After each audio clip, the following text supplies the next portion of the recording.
णमो अर्हन्ताणं णमो सिद्धाणं णमो आर्याणं णमो अज्झायाणं णमो लोये सव्यसाहुणं मोक्षमार्गस्य नेतारं भेत्तारं कर्मभूकृत्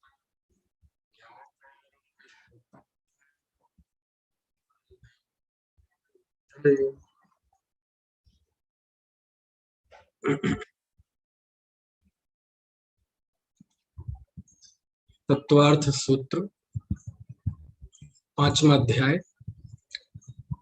पांचवें अध्याय का 38वां सूत्र हम पढ़ रहे हैं।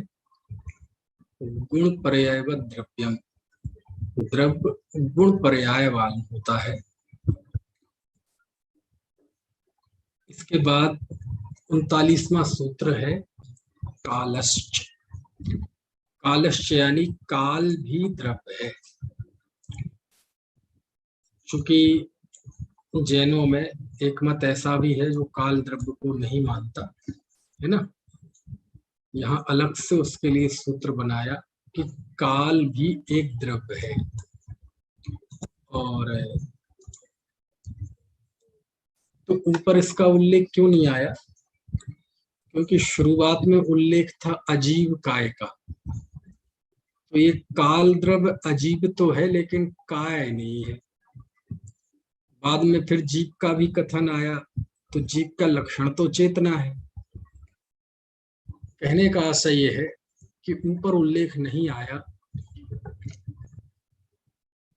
लेकिन यहाँ पर आचार्य ने एक स्वतंत्र सूत्र लिखकर काल द्रव्य को भी प्रतिष्ठित किया और सूत्र दिया कालश्च।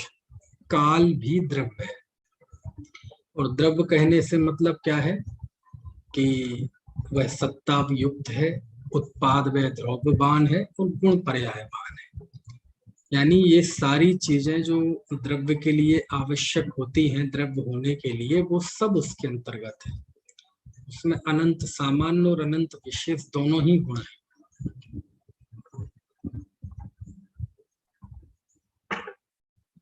अब वो गुण कैसे हैं, अब वो तो सर्वज्ञ जानते हैं, है ना। लेकिन अचेतनत्व, है ना, एकत्व, अन्यत्व, ये जो सामान्य धर्म, दो विरोधी धर्म सभी द्रव्य में कहे जाते हैं, वो सब तो इसमें है ही, है ना। काल भी एक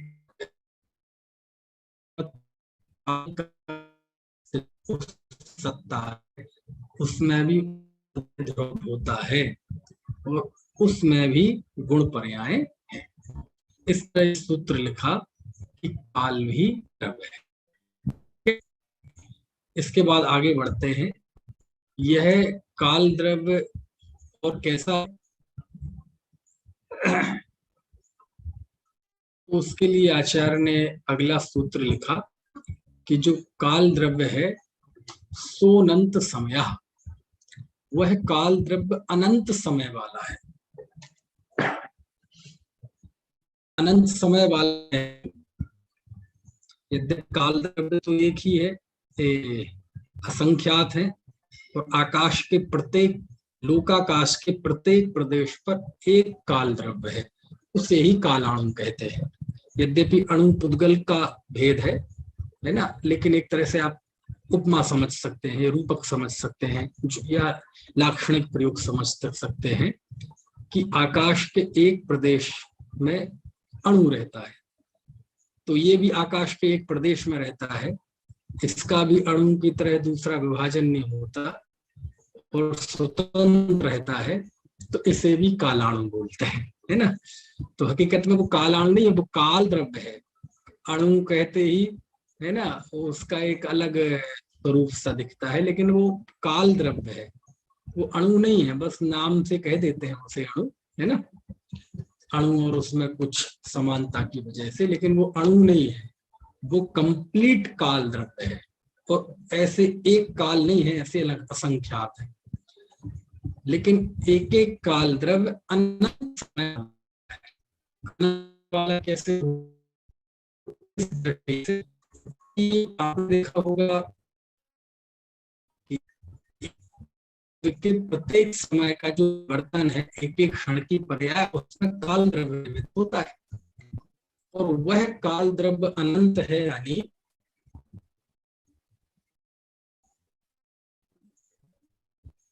ऐसे आशय ये है कि उस अनंत पर्यायों में वह निमित्त होता है, अनंत पर्यायों के परिवर्तन में वह निमित्त होता है।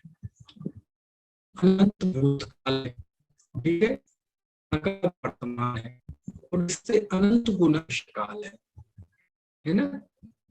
यदि जाए किसी से कि एक द्रव्य की कितनी पर्याय होती हैं, तो कहते तीन काल के जितने समय होते हैं उतनी एक द्रव्य की पर्याय होती है ना।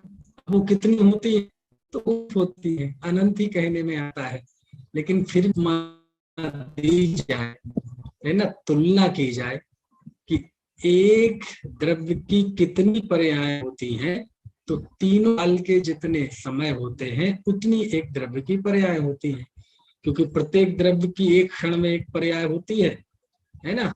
तो भूतकाल में अनंत पर्याय हुई, भूत अनंत भूत है, एक क्षण का वर्तमान है, और भूत से भी अनंत गुना भविष्य है। भविष्य बहुत ज्यादा है, जो बीत गया वो कम है, जो भविष्य में बाकी है वो ज्यादा है, यानी भूतकाल से भी अनंत गुना काल भविष्य है, और वर्तमान तो केवल और केवल एक पल का होता है।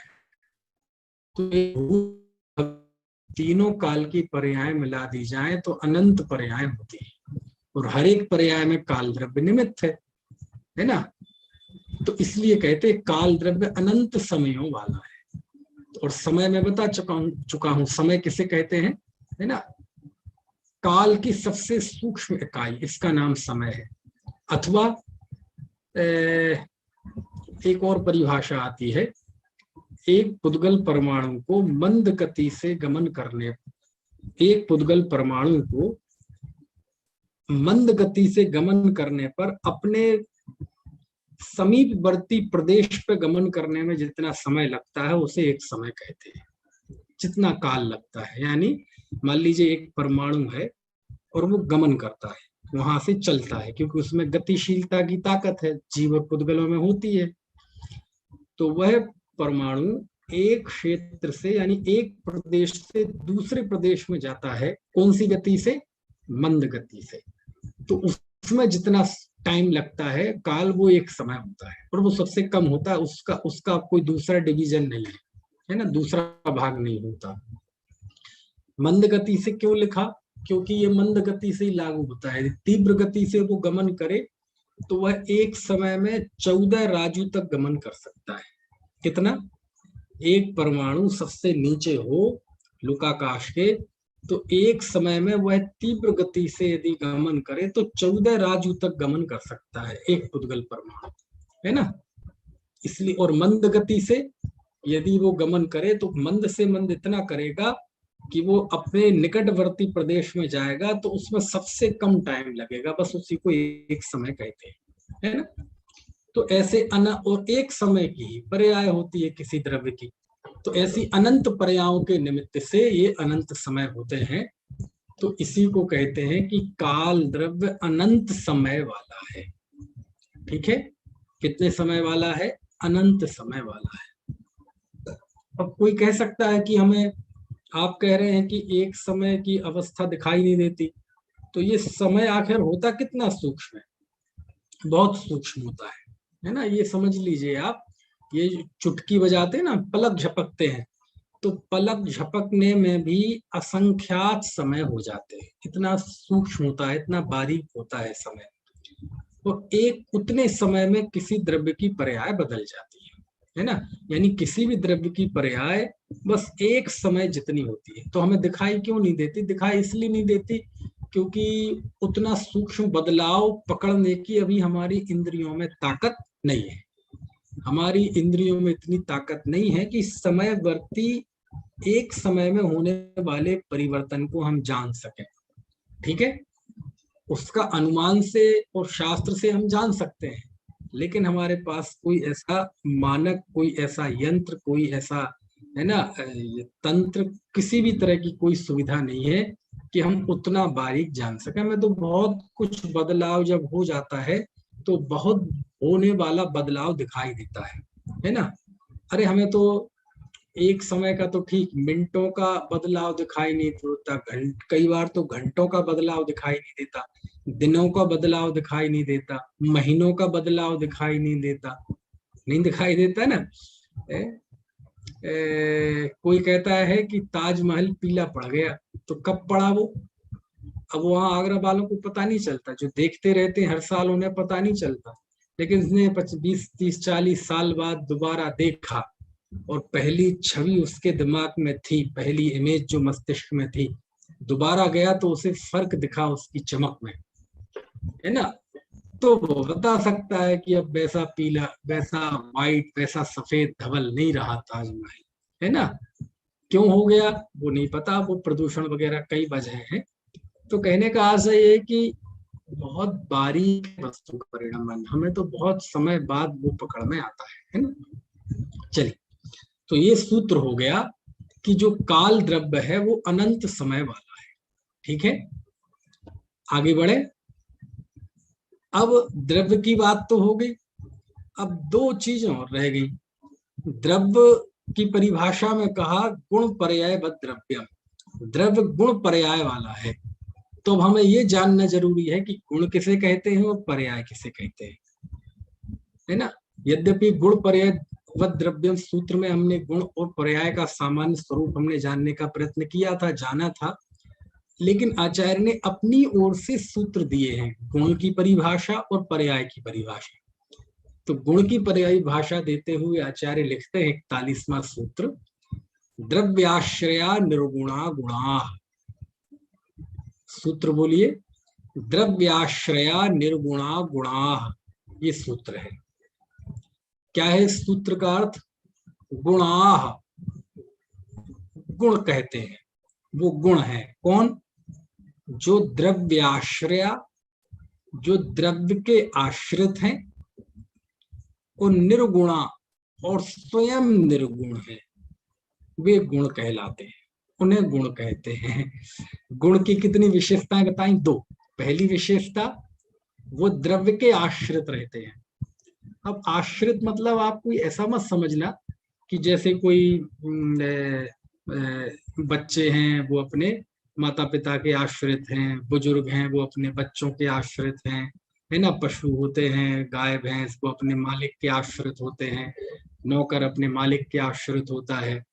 ऐसा आश्रय नहीं है, है ना। वो आश्रित में जो दैन्यता का भाव है, जो छोटे बड़े की भावना है, वो यहाँ नहीं है, है ना, उस तरह का। यानी ये गुण जैसे पुद्गल द्रव्य है, तो स्पर्श रस गंध वर्ण आदि गुण ये द्रव्य के आश्रित रहते हैं, यानी द्रव्य में रहते हैं, द्रव्य इनका आधार है।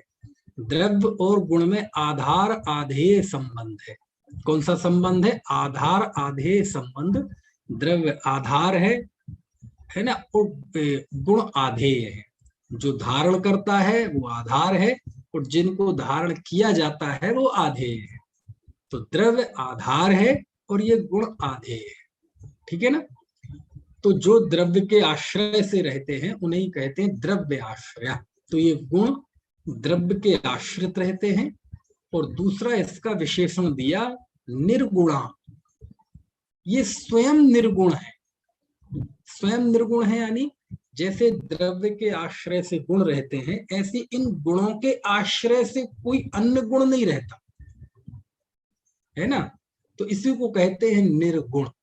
इनका कोई विभाजन नहीं है, इनके अंदर कोई अन्य गुण मिलके ये गुण नहीं बने हैं।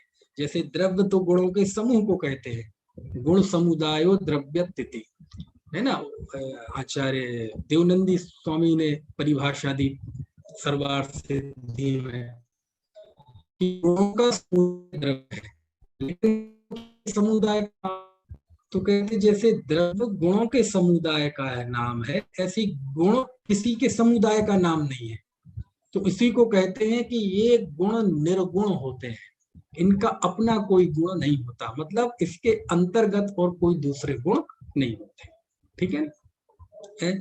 वैसे तो निर्गुण शब्द जो है, यदि आप थोड़ा दर्शन में जाएंगे तो निर्गुण शब्द की तो बड़ी अलग अलग तरह की व्याख्याएं हैं। है ना। यदि आपने थोड़ा सा हिंदी साहित्य पढ़ा होगा तो हिंदी साहित्य में जो भक्ति है, दो तरह की भक्ति मानी गई है, एक निर्गुण और एक सगुण।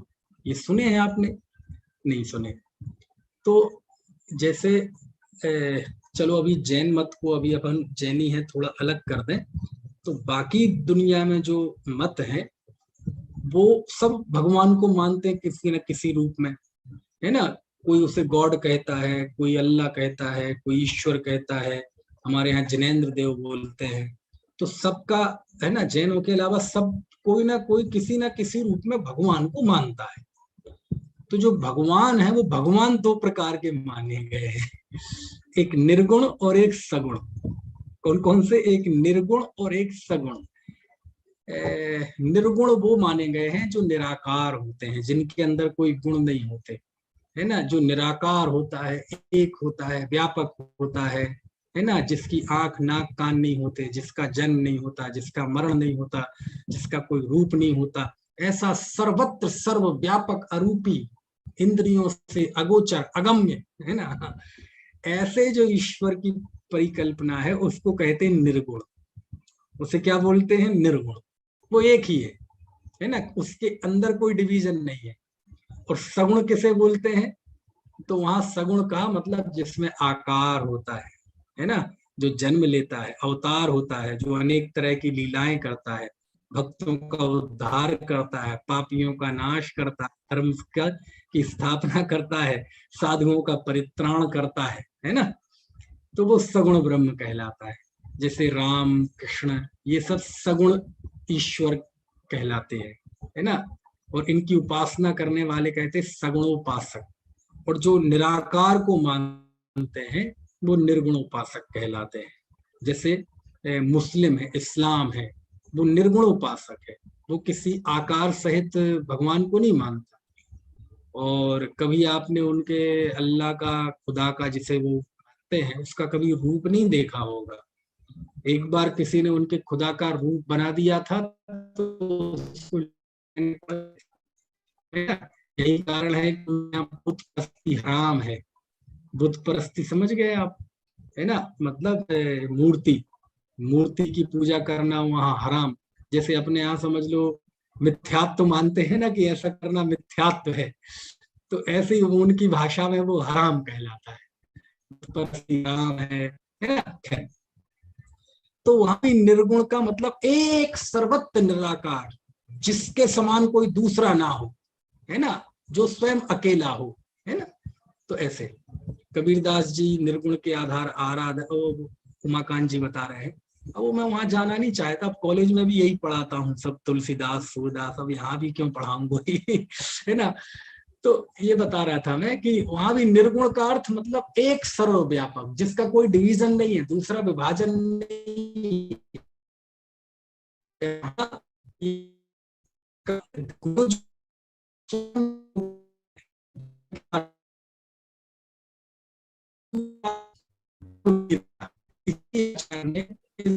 की दो विशेषताएं, ये और स्वयं कोई कह सकता कि ये बात पर्याय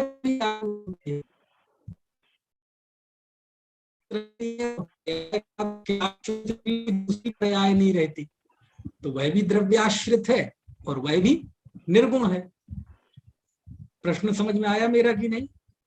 क्या प्रश्न है कि यदि गुणों का ये स्वरूप, यदि गुणों की ये परिभाषा बनाते हैं हम, ये उसका लक्षण बनाते हैं, द्रव्याश्रया निर्गुणा गुणा, तो ये लक्षण तो पर्याय पर भी लागू हो जाता है, क्योंकि पर्याय भी द्रव्याश्रित रहती है और पर्याय स्वयं निर्गुण है, उसके आश्रित कोई दूसरी पर्याय नहीं है, वो भी अकेली है अपने आप में।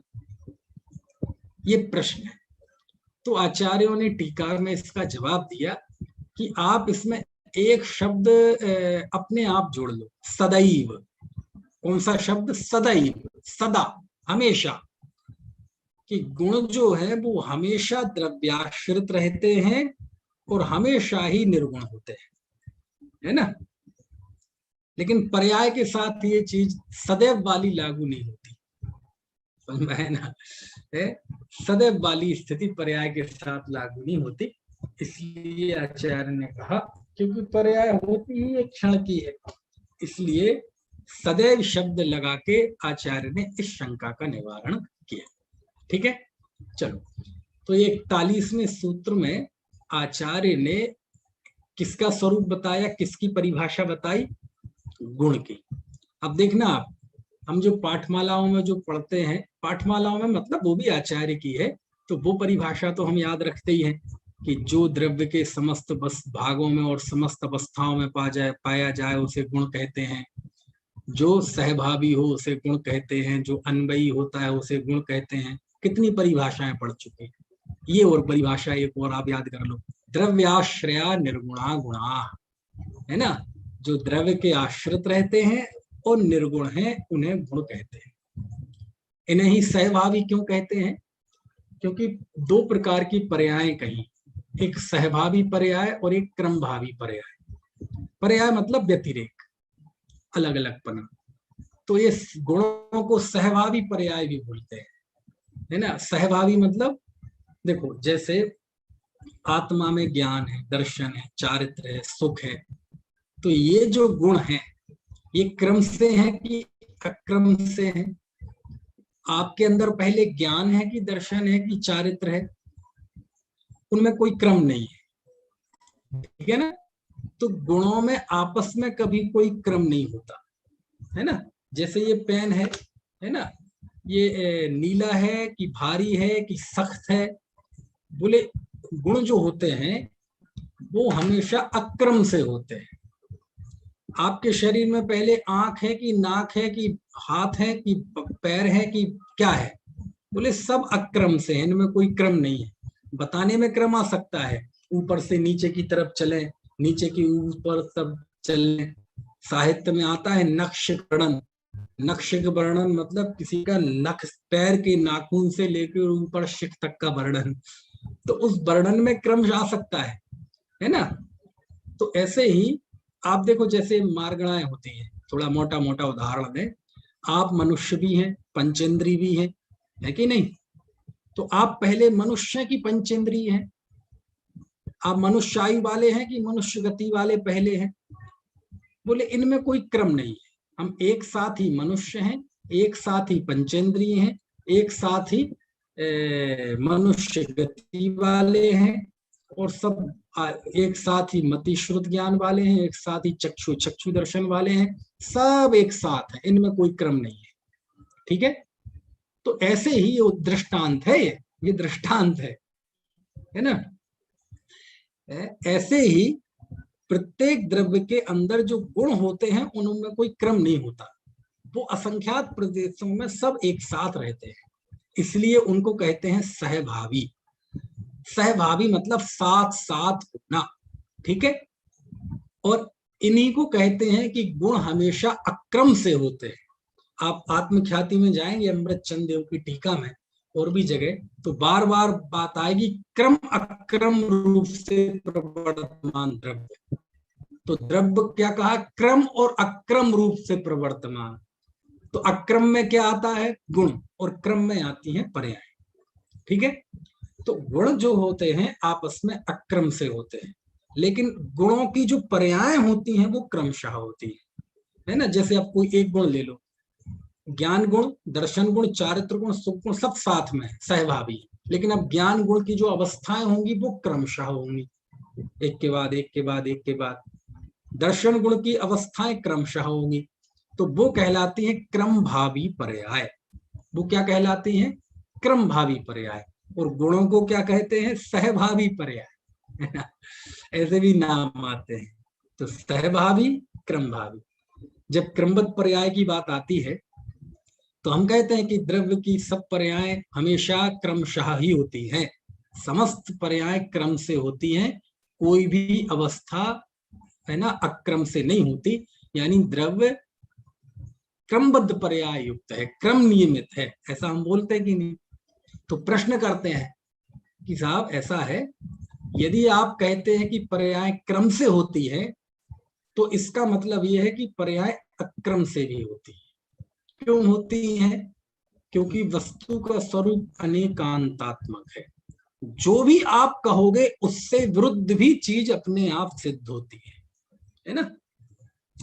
जैसे कहा जाए कि ओ हो ये पानी तो बड़ा ठंडा है, तो ठंडा कहते ही सिद्ध हो जाता है कि पानी गर्म भी होता है, क्योंकि दोनों प्रतिपक्षी हैं।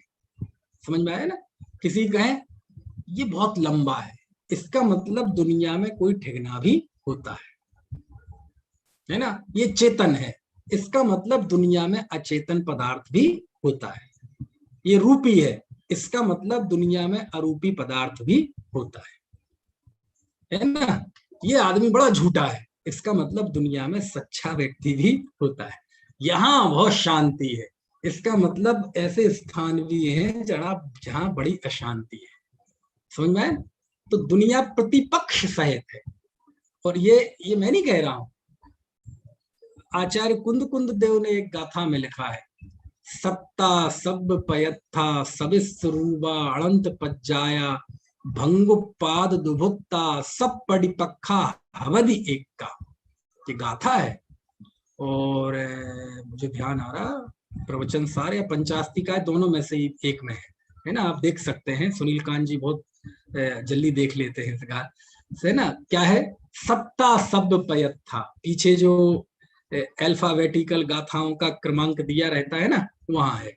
यदि पंचास्तिकाय में होगी तो ये शुरुआत में ही है, 8वें 7वें 9वें नंबर की ऐसी कुछ गाथा है। सत्ता सब पयत्था सविस्व रूपा, है ना। क्या है? सविस्व रूपा गुण पज्जा, उसमें एक शब्द आया है सब पड़ी पक्खा। 8वें नंबर की है। 8वें नंबर की है, हाँ। सत्ता सब पयत्था सविस्व रूपा अनंत पज्जाया भंगुपाद दुभत्ता सब पड़ी पक्खा हवदी एक का। सही बोली मैंने गाथा? बिल्कुल 100% सही। हाँ, तो उसमें जो आया है एक विशेषण सब पड़ी पक्खा, वाह। सब पड़ी पक्खा यानी होता है सब प्रतिपक्ष, यानी सत्ता जो होती है वो हमेशा प्रतिपक्ष सहित होती है। कोई भी दुनिया में वस्तु है वो प्रतिपक्ष सहित है। संसद में जाओ तो एक पक्ष है, एक विपक्ष है। पंखा को देखो तो एक घूम भी रहा है और अपनी जगह पे स्थिर भी है। समझ में आए ना। ऐसे दुनिया में महीने 15 दिन का कृष्ण पक्ष, 15 दिन का शुक्ल पक्ष, दोनों को वो मिला के कहते हैं महीना। एक दिवस 12 घंटे की दिन, 12 घंटे की रात, दोनों को मिला के कहते हैं एक दिवस। तो हर एक पदार्थ देखेंगे तो प्रतिपक्ष सहित है, ये दृष्टांत है। ऐसे ही दुनिया में सत्ता जो है वो प्रतिपक्ष सहित होती है। कोई भी वस्तु प्रतिपक्ष सहित है। यदि किसी वस्तु को आप कहोगे एक तो वह अनेक भी है, यदि कहोगे नित्य तो वह अनित्य भी है, यदि कहोगे वो क्या कहते हैं सामान्य तो वो विशेष भी है, आप कहेंगे भेद तो वह अभेद भी है। ऐसा आचार्य लिखते हैं। तो यदि हमने कहा कि सभी वस्तुएं क्रमशः ही परिवर्तित होती है, सब क्रमबद्ध होता है, तो कहते अक्रमबद्ध भी होता है। अनेकांत धर्म ये कहता है कि यदि आप कहते क्रमबद्ध होता है तो अक्रमबद्ध भी होता है। तो प्रश्न ये अक्रमबद्ध क्या होता है? तो गुण है वो अक्रमबद्ध होते हैं, यानी द्रव्य के अंदर गुण अक्रम से होती हैं और पर्याय क्रम से होती हैं। तो हो गया सब प्रतिपक्ष, हो गया अनेकांत की सिद्धि। निपुण जी समझ में आ रही बात, गंभीरता विषय की? कि जब हम कहते हैं कि पर्याय क्रमशः होती है तो कहते हैं जब शास्त्र में लिखा है कि हर चीज का प्रतिपक्ष विद्यमान है, यदि पर्याय क्रम से है तो अक्रम से भी है। तो क्या है अक्रम से? बोले जो सहवर्ती पर्याय है, गुण है, वो अक्रम से है। अब देखो ज्ञान, ज्ञान की ज्ञान मति ज्ञान रूप श्रुत ज्ञान रूप पर्याय, दर्शन गुण की चक्षु चक्षु दर्शन रूप पर्याय, ऐसे अनंत गुणों की पर्याय है ना। तो एक गुण की पर्याय लेते जाओगे तो ये क्रमशः है, लेकिन इन सब की पर्याय आपस में कैसी हैं? इनमें अक्रम है, इनमें कोई क्रम नहीं है ना। ऐसा अनेकांत घटित होता है। ठीक है, तो ये सब बात क्यों बताई मैंने? किस परिप्रेक्ष्य में आई ये सब बात? किस परिप्रेक्ष्य में आई? क्यों बता रहा था मैं ये सब? कि दुनिया में सब कुछ प्रतिपक्ष सहित होता है, ठीक है ना। तो ये गुण है, ये द्रव्य के आश्रित रहते हैं और स्वयं इनका कोई इनके आश्रित कुछ नहीं है। इस तरह ये गुणों का स्वरूप बताया, ठीक है। चलो आगे बढ़े। हाँ, ये सहभावी गुण और क्रम भावी पर्याय, इसको समझाने के लिए मैं आपको बता रहा था कि गुणों की इस तरह से परिभाषाएं आती हैं। सहभावी है वो गुण है जो बस द्रव्य के समस्त भागों में और समस्त अवस्थाओं में रहे, उसे गुण कहते हैं। जो अन्वय रूप हो, वो समझाया था इसका अर्थ पहले, वो गुण है। और ये चौथी परिभाषा आ गई, द्रव्याश्रय निर्गुणा गुणा, है ना। तो गुणों का कॉन्सेप्ट क्लियर हो गया आपको। चलो, तो आचार्य अब आगे 42वें सूत्र में पर्याय का स्वरूप बताते हैं। और पर्याय को यहाँ शब्द दिया है परिणाम। पर्याय को कौन सा शब्द दिया है? परिणाम। तो देखो क्या लिखते हैं आचार्य देव 42वां सूत्र, तद्भावः परिणामः। एक बार सूत्र बोलिए आप सब लोग मिलके, तद्भावः परिणामः। चलिए, यहां पर्याय को क्या कहते हैं? परिणाम, ठीक है। जैसे सूत्र में कहा था ना, गुण पर्याय वद द्रव्यम, गुण पर्यायमान को द्रव्य कहते हैं, तो उसी पर्याय को यहाँ परिणाम बोला है। तो परिणाम क्या है? तद्भावः, तद यानी ये जो द्रव्य बताए, ऊपर जो 6 द्रव्यों की बात की, जीव, पुद्गल, धर्म, अधर्म, आकाश, काल, इन सभी द्रव्यों का तद्भावः, उनका होना, बस वही परिणाम है। ये होना मतलब क्या है? होना मतलब क्या कि जैसे जीव है तो प्रति समय जीवत्व रूप होना, यानी जीवत्व रूप होते रहना, यानी जीवत्व रूप की समय परिणमन करना, बस ये उसका परिणाम है।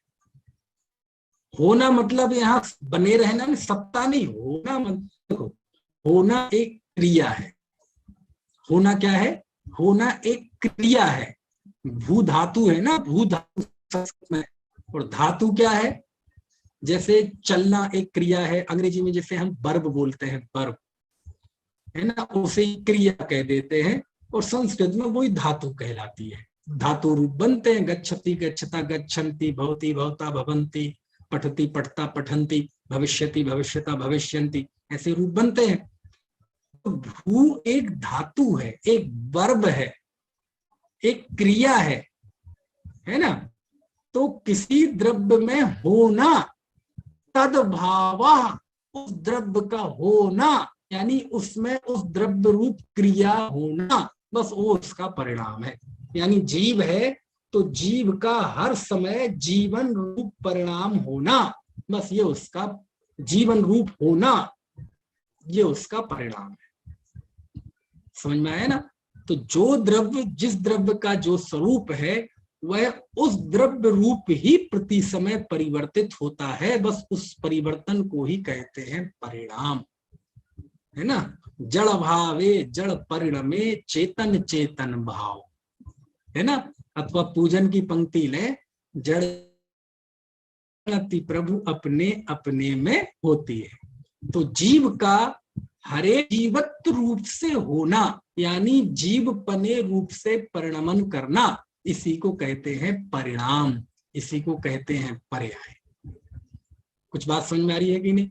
पुद्गल है तो पुद्गल का पुद्गल रूप से प्रति समय परिवर्तित होना, है ना। अगले क्षण पुद्गल की पर्याय होगी तो पुद्गल रूप ही होगी, चेतन रूप नहीं होगी। अगले क्षण होगी तो भी चेतन रूप नहीं होगी, पुद्गल रूप ही होगी। तो वो हर क्षण उसकी अवस्था होगी, लेकिन उस रूप ही होगी, अन्य नहीं होगी, बस उसको कहते हैं परिणाम। उसे क्या कहते हैं? परिणाम। अब देखो कितनी बहुत बहुत मार्मिक परिभाषा है ये। इस परिभाषा में इतना गजब वस्तु का स्वरूप छुपा हुआ है। इसमें आचार्य मालूम क्या कह रहे हैं? जो बात वो अमृत चंद्र देव लिखते हैं, जीवो ही तावत क्रम नियमित आत्म परिणाम ही उत्पद्यमानो जीवो एव न अजीवा। अजीवोपि तावत क्रम नियमित आत्म परिणाम ही उत्पद्ध मानो अजीवो एव ना जीवा। क्या लिखते हैं? आत्मख्याति टीका की पंक्तियां हैं, गाथा 308, 309, 310, 311 समय सार। उसमें अमृतचंद स्वामी लिखते हैं कि जीव अपने क्रम नियमित आत्म परिणामों से उत्पन्न होता हुआ जीव ही है, अजीव नहीं। और अजीव अपने क्रम नियमित परिणामों से उत्पन्न होता हुआ अजीव ही है, जीव नहीं। यानी जीव अनंत काल भी परिणमित हो जाएगा तब भी वो अजीव नहीं होगा, जीव ही रहेगा। और अजीब अजीब रूप परिणमित होता रहेगा लेकिन कभी जीव नहीं होगा, वो अजीब ही रहेगा। पुद्गल पुद्गल ही रहेगा, धर्म धर्म ही रहेगा, अधर्म अधर्म ही रहेगा, आकाश आकाश ही रहेगा, काल काल ही रहेगा, है ना। तो अपने भाव रूप परिणमन देखो क्या क्या, तद्भाव परिणाम, उस वस्तु का उस रूप होना ये पर्याय है, इसका नाम परिणाम है। यानी वस्तु कभी अपने स्वभाव से विपरीत परिणमित नहीं होती, वस्तु में वही परिणमन होता है जो उसका स्वभाव होता है। तो राग रूप परिणमित होना स्वभाव है कि नहीं? हाँ स्वभाव है। तो हम तो सोच रहे थे राग करना जीव का स्वभाव नहीं है। अरे अभी वो बात नहीं चल रही है, जब वहां जाएंगे तो फिर कहेंगे वो स्वभाव नहीं है। लेकिन राग रूप परिणमन करना जीव का ही स्वभाव है। कभी पुद्गल राग रूप परिणमन नहीं करता, पुद्गल कषाय रूप परिणमन नहीं करता। कषाय राग वेश रूप परिणमन करना ये जीव का भाव है, समझ में है ना। तद भाव परिणाम, जो वस्तु का भाव है उसी का नाम परिणाम है। यानी वस्तु का होना और होता है वो प्रति समय परिवर्तित होता है, लेकिन उसमें परिवर्तन वो ही होता है जो उसमें हो सकता है। अपने स्वभाव से विपरीत कभी उसका परिवर्तन नहीं होता। इसी को कहा है परिणाम। इसी को क्या कहा है? परिणाम। समझ में आए ना? ऐसे जबरदस्त बातें हैं, बहुत जबरदस्त। तद्भाव परिणाम, है ना। जीव आदि वस्तुओं का जिस रूप होता है उसी को तद्भाव कहते हैं, और उस तद्भाव का नाम ही परिणाम है। ठीक है, समझ में आई आपको बात? अच्छा ईमानदारी से बताना, ये बात किन किन लोगों को समझ में नहीं आई? बहुत जबरदस्त है। तद्भाव परिणाम। अब देखो ये जो चर्चा चलती है द्रव्य गुण पर्याय, अपने यहाँ तो पिछले साल गोष्ठी भी हुई थी द्रव्य गुण पर्याय पे, पूरी 4-5 दिन की गोष्ठी हुई थी, है ना। लगभग 10 सत्रों में लगभग 30 घंटे द्रव्य गुण पर्याय की चर्चा चली थी। तो आचार्य ने देखो द्रव्य गुण पर्याय के लिए क्या सूत्र बनाए। सद्रव्य लक्षणम उत्पाद व ध्रुवयुक्तम सत, है ना, गुण पर्याय व द्रव्यम, और द्रव्याश्रा निर्गुणा गुणा, और तद ये आया तद्भावम परिणाम। बोलो, यानी इतने सूत्रों में आचार्य ने जैन दर्शन की पूरी प्रमेय व्यवस्था रख दी, पूरी वस्तु व्यवस्था रख दी कि ये है सत्ता का स्वरूप, ये है वस्तु का होना, है ना। और पर्याय कैसे कहा, परिणाम कैसे कहा? तद्भाव परिणाम, वस्तु का उस रूप से होना। होना मतलब बने रहना नहीं, ध्यान रखना, उस रूप से होना। क्योंकि मैं कह रहा हूं ना कि होना एक क्रिया है, भव भव भू भू एक धातु है, उसका काम है कोई ना कोई परिवर्तन होना, होना भी एक कार्य है। समझ में आया? ऐसे तो द्रव्य वस्तु का अपने रूप होना यानी परिवर्तित होना। कैसा परिवर्तित होना? जो उसका स्वभाव है उस रूप परिवर्तित होना, उसका नाम परिणाम है। समझ में आया ना? यानी वस्तु अनंत काल तक भी परिणमित होगी तब भी उसका जो स्वभाव है वो छोड़ेगी। कितनी बढ़िया बात है, इस सूत्र से ये चीज निकल गई कि नहीं। और गाथा में है, इतनी जबरदस्त गाथा है आचार्य कुंद देव की। अपरिचत्त सहावेण उपादव्य ध्रुवत्त संबद्धम गुणवम च सपज्जायम जमतम दब्बम ही बुच्चंती। सुनिए गाथा, मेरे समझ से प्रवचन सार की गाथा है, जबरदस्त गाथा है, जबरदस्त गाथा है, बस इसी के लिए है वो, यहीं से ये सारे सूत्र निकले हैं। अपरिचत्त सहावेण, नमोकार मंत्र जैसी रटने लायक गाथा है। अपरिचत्त सहावेण, अपरिचत्त यानी अपरित्यक्त।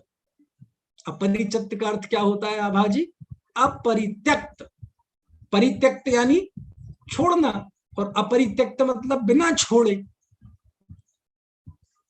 अपरिचत्त सहावेण, अपने स्वभाव को छोड़े बिना। क्या बढ़िया विशेषण दिया, अपरिचत्त सहावेण, अपने स्वभाव को छोड़े बिना।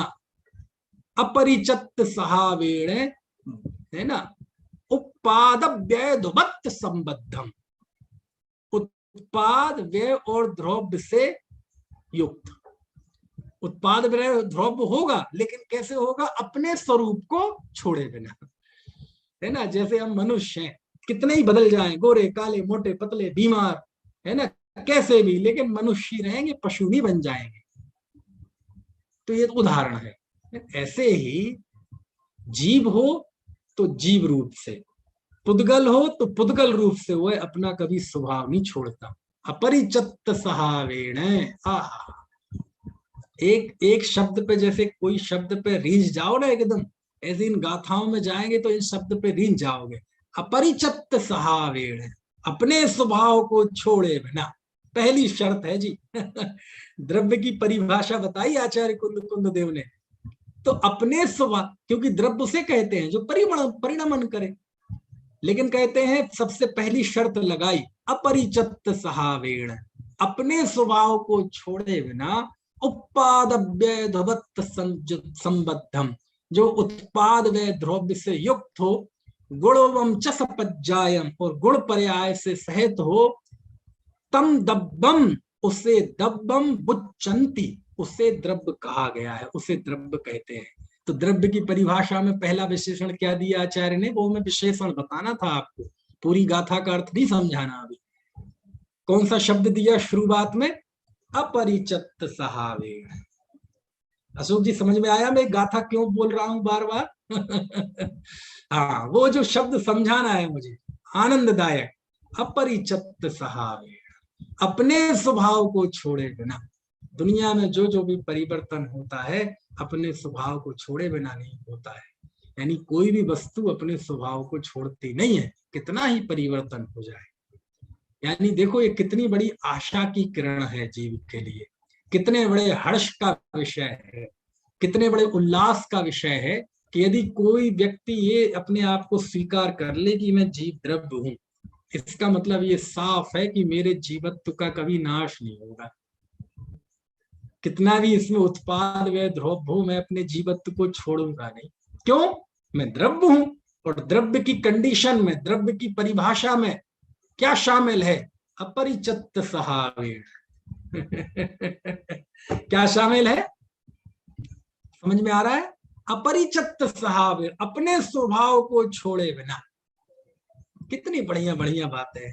अरे एक से एक गाथाएं है, मैं तो इतना याद करता हूं पंचास्तिकाय प्रवचन सार की इन गाथाओं को। जब ये विषय आ जाता है, वो लिखते हैं जैसे षट द्रव्यमयी विश्व की व्यवस्था है ना, तो षट द्रव्यमय विश्व की व्यवस्था के लिए इतनी गजब गाथा लिखी आचार्य ने, ये भी शायद पंचास्तिकाय में ही है।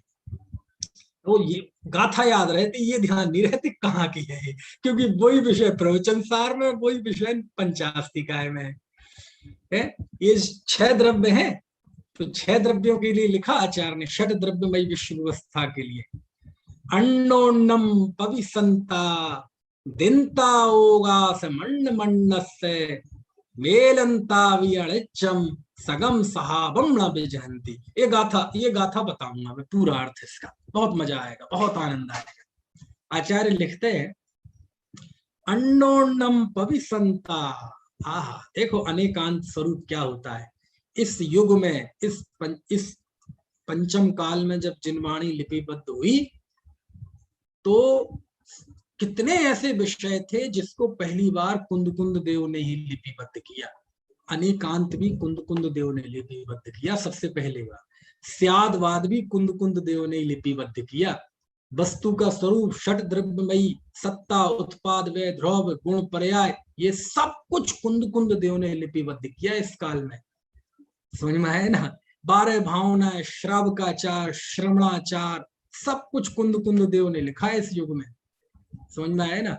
है देखो लिखते हैं आचार्य, अन्योन्नम पविसंता, अन्योन्नम प्रविशंता, यानी ये सभी द्रव्य एक दूसरे में प्रवेश करते हैं, करने वाले हैं।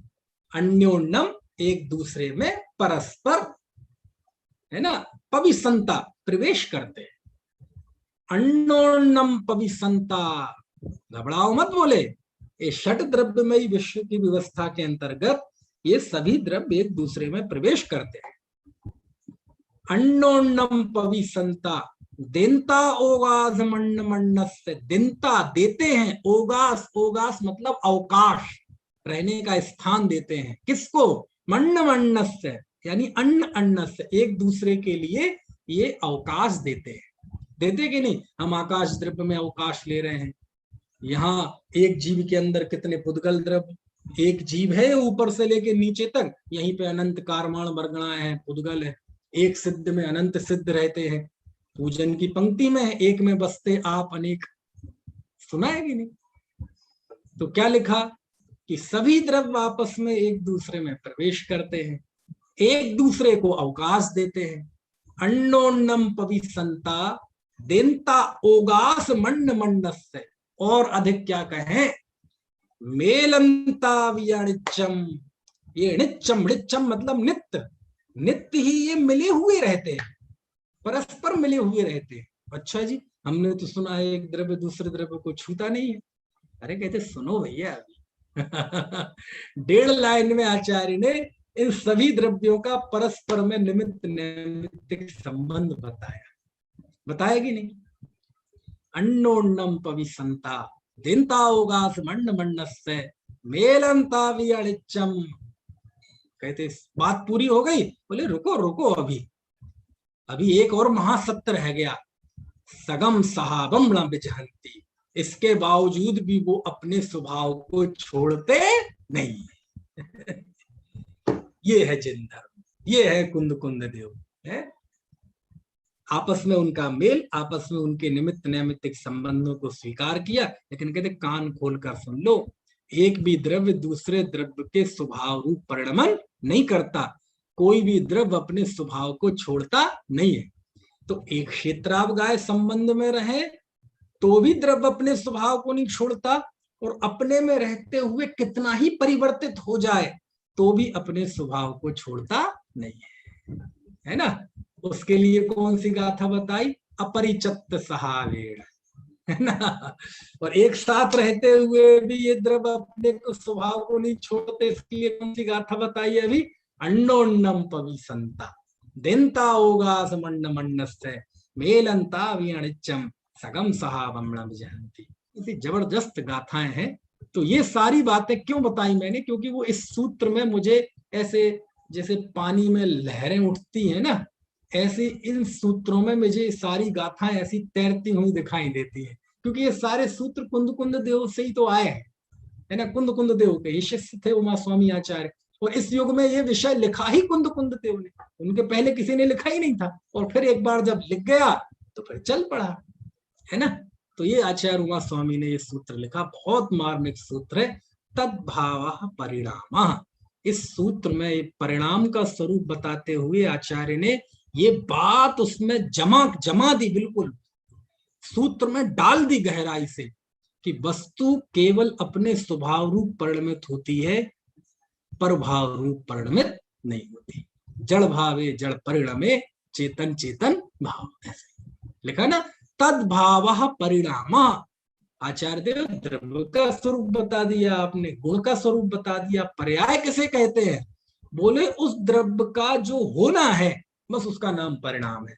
होना मतलब हर समय जो द्रव्य है वह उस द्रव्य रूप ही परिणमित होता है, उस द्रव्य का जो स्वभाव है उस रूप ही परिणमित होता है, जीव जीव रूप ही परिणमित होता है, पुद्गल पुद्गल रूप से ही परिणमित होता है। बस ये उसका परिणाम है, ये उसकी पर्याय है। समझ में आए ना? ऐसा आचार्य ने बड़ा ही अलौकिक द्रव्य गुण पर्याय का स्वरूप यहाँ बताया। और यहाँ ये 5वां अध्याय पूरा होता है। इस 5वें अध्याय में आचार्य ने अजीब तत्व का निरूपण किया है। और चूंकि ये तत्वार्थ सूत्र है और इसमें 7 तत्वार्थों का विवेचन है, तो पहले 4 अध्यायों में जीव की मुख्यता थी, इस 5वें अध्याय में अजीव की मुख्यता है। अब आगे आश्रव तत्व का विवेचन चलेगा। 6वें और 7वें अध्याय में आश्रव तत्व का बड़ा मार्मिक विवेचन आचार्य ने किया है। तो कल हम 6वां अध्याय प्रारंभ करेंगे, जिसमें आश्रव का निरूपण चलेगा। घबराना मत, आश्रव का निरूपण मतलब कोई ये तो आश्रव की चर्चा है, अरे बड़ी मार्मिक चर्चा है ना। लेकिन जो जो आएगी आपको पता चलेगा। आप देखो हम कितने अलग अलग सब तरह के जीव होते हैं, कोई मनुष्य, कोई त्रिंच, कोई देव, कोई नारकी, कोई गोरा, कोई मोटा, कोई पतला, कोई गरीब, कोई अमीर। क्यों होता है? हर एक आदमी के अंदर में प्रश्न होता है कि सब मेरे साथ ही क्यों होता है ऐसा, है ना। तो जिन जिन के मन में ये प्रश्न होता है कि ऐसा क्यों, ऐसा क्यों, ऐसा क्यों, उन सारे प्रश्नों के जवाब इस 6वें 7वें अध्याय में है। समझ में आया ना। कोई कहे कि मैं करूप क्यों हुआ, उसका जवाब इस 6वें इस अध्याय में है, आश्रव की चर्चा में। कोई कहे मैं गरीब क्यों हुआ, इसमें जवाब मिलेगा उसका। कोई कहेगा मुझे बुद्धि नहीं है, बिल्कुल याद ही नहीं होता, कितना ही कुछ कर ले याद नहीं रहता, भूल जाते हैं, क्यों होता है ऐसा, इसका जवाब इस आश्रव की चर्चा में है। समझ में आया ना। कोई स्त्री क्यों बनता है, कोई पुरुष क्यों बनता है, कोई जीवन भर दुखी क्यों रहता है, कोई जीवन भर सुखी क्यों रहता है, इसका जवाब अब आगे आने वाला है। समझ में आती है। बहुत गजब चर्चा है। ठीक है। तो यानी हमारे जो जीवन के संबंध में विविध विविध प्रकार के प्रश्न उठते हैं, हमें नहीं, सारे संसार को, वो सारे संसार के लोगों के प्रश्नों का जवाब इस आश्रव की चर्चा में आएगा कि जीव कैसे कर्म करता है, उसे कैसे कर्मों का आश्रव होता है, और जब उदय आता है तो कैसी स्थिति बनती है, वो सारी बात अब इसमें आएगी। अभी का समय हो गया, बाकी की चर्चा कल करें। चलिए जिनवाणी स्तुति करते हैं। किसी को कोई प्रश्न है क्या? प्रश्न हो तो पूछ सकते हैं, नहीं तो फिर जिनवाणी स्तुति करें। चलिए।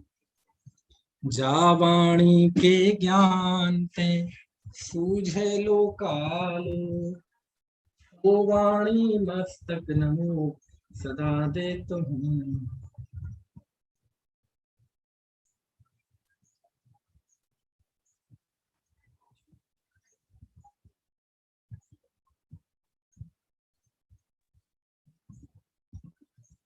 हाँ